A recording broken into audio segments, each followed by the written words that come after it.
Video is a really great marketing medium when it's used right within your B2B website. It's a really exciting format that you can use to communicate in ways and communicate things that, you know, copy and still images and even animation can't do. But there are definitely good and bad ways, effective and ineffective places to utilize it. Within your main website, video can be a very effective way in which to help a visitor understand a complex topic or a deep subject. You know, you can communicate in a 1 or 2 minute video much more than you can in a 50-word paragraph, if you can get the buyer to watch that video and pay attention to it. So in terms of the website, the most effective uses of video are, for the most part, supporting the comprehension of the product and offering. So that's not background video that plays behind your hero statement, in the homepage hero section, which is going to be likely to be more of a distraction than an aid. But if on that page or on product pages you include video that explains your offering or demos it, it can be a really good way to utilize video to communicate the complex. If doing so, I think it's really important to think about the experience for the visitor. So it's very easy to embed a YouTube player into a page when you have a video that's relevant. And we see this frequently when we're looking at websites, for the show. The issue I have with that approach is that so often the YouTube player is either tiny or full screen. Those are the only two options available to the website visitor.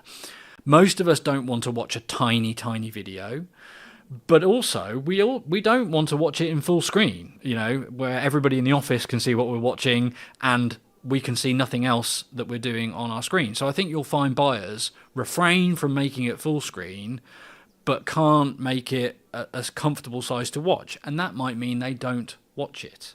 It's also a good idea to create video intentionally for your website, in the sense that a recorded webinar, where slides are shown, where very small details are present, isn't easy to consume in that very small YouTube video player if that's what you're using. And again, the fact that the buyer won't blow it up to full screen means that kind of content is even less likely to get watched from start to finish. So it's a good idea to use video that contains simpler, larger elements that are easy to see, at a small size, if that's necessary. Another thing to consider is audio. The vast majority of B2B website visitors are not going to listen to or turn on the audio. And so if your video doesn't have subtitles natively embedded in it, it's going to be very hard for them to get the value you probably intend them to achieve. Now, YouTube obviously can provide subtitles, but that necessitates you use the YouTube embed, which is probably too small or too big to be effective, and it opens you up to the very familiar and common YouTube experience, which is the minute they pause that video, they're offered content from all sorts of other sites and places, which is a total distraction from what you're trying to do. And those subtitles, they might not turn them on, they're not on automatically, and therefore they're most likely looking at a video they can't interpret because they can't hear anything. They're not going to watch it to the end. So the perfect way to get video right on your website is to use a player which you can control the size and the experience of. So that's either a moderately sized window where they can watch it with ease, or a pop-up player that again allows them to watch it with ease without taking over the whole screen, but without being too small either. Think about what you're presenting. Use video with intention. Don't use webinars where small text on slides is the core content, because it'd be really hard for them to follow along with. And go to the effort to embed those subtitles so that people can understand it with the audio off.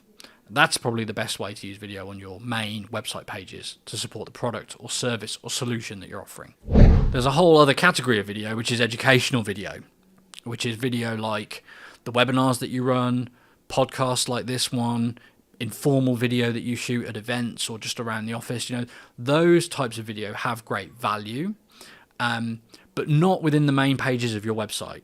They are more part of your demand creation and demand generation efforts, where you will be sharing pieces of them to social, you'll be hosting them on YouTube for discoverability purposes, but doing so separately from the format and the version that you present on your website, because those are all things that are very effective at reaching buyers earlier on in the decision-making process. When buyers find your video natively on YouTube, they're there to watch video first and foremost, so they will do things that they won't do on your website, like plug in their headphones.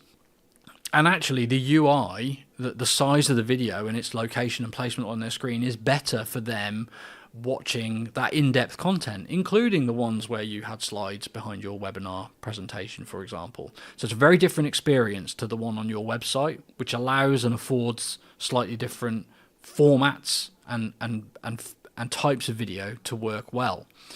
So video is an incredibly powerful medium. Recommend to everybody start creating video straight away, but know whether you're using it for demand creation and education or for communication on your website and ultimately demand capture.